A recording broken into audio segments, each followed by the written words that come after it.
Brexit could offer the UK the opportunity to join the Comprehensive and Progressive Agreement for Trans-Pacific Partnership, CPTPP, a trading bloc expert has told Express, which they believe could become the highest of high-grade trade agreements. The EU's chief Brexit negotiator, Michel Barnier, has warned that a trade deal between the UK and EU seems unlikely at this stage.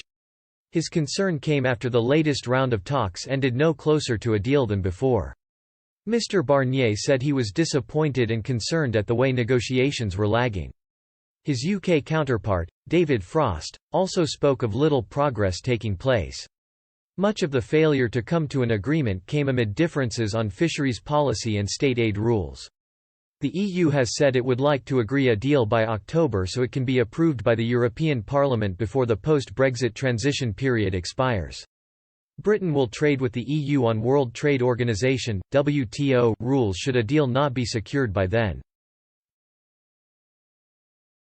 This means most UK goods would be subject to tariffs until a free trade deal was ready to be brought in. Securing a deal is one of a handful of pressing issues Prime Minister Boris Johnson's cabinet is currently working on, yet his government is also looking further afield to secure trade deals with countries it previously couldn't as a result of being in the Eurozone. One trading bloc it could join, Sean King, Senior Vice President of Park Strategies in New York and an affiliated scholar at University of Notre Dame's Lew Institute, said was the CPTPP. Should the UK join, he claimed that the US, which dropped out in 2017, might be inclined to reconsider its membership, thus potentially creating the highest of high-grade trade agreements. He explained, if the UK and US joined, the trading bloc would become one of the world's biggest economic players.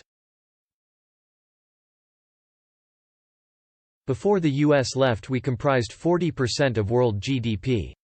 So together with the UK it would really be a formidable force. Right off the bat you'd have the number 1 and number 3 largest economies with the US and Japan, and then you add to that Britain. It would really set the standards, it would be the highest of high-grade trade agreements. The CPTPP currently has 11 members: Australia, Brunei, Canada, Chile, Japan, Malaysia, Mexico, New Zealand, Peru, Singapore and Vietnam.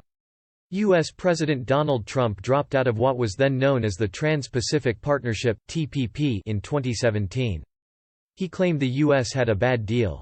Yet, Mr. King still believes that joining might appeal to the U.S., regardless of who is in the White House, should the UK become a 12th member. He said, "I still believe that the US will rejoin the CPTPP because it makes sense, especially given this new geopolitical reality that we find ourselves in." If Donald Trump were to win re-election given his good rapport with Boris Johnson, perhaps the UK joining CPTPP might be enough for Trump to reconsider his exit.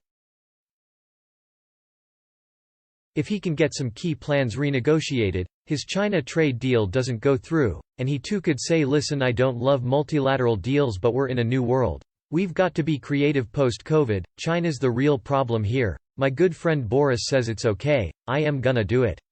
For the US, it would also add the benefit of placing a trade wall between China and the members of the CPTPP, Mr. King argued. On the issue of Joe Biden, the Democrat nomination for the presidency, Mr. King said, "I think Biden would be open to bringing Washington closer to TPP. He won't admit it now but I think he would." The CPTPP or TPP wasn't created specifically to curb China's economic prowess. It has, however, soon become a bubble in which many member states can confidently trade without having to make moral compromises.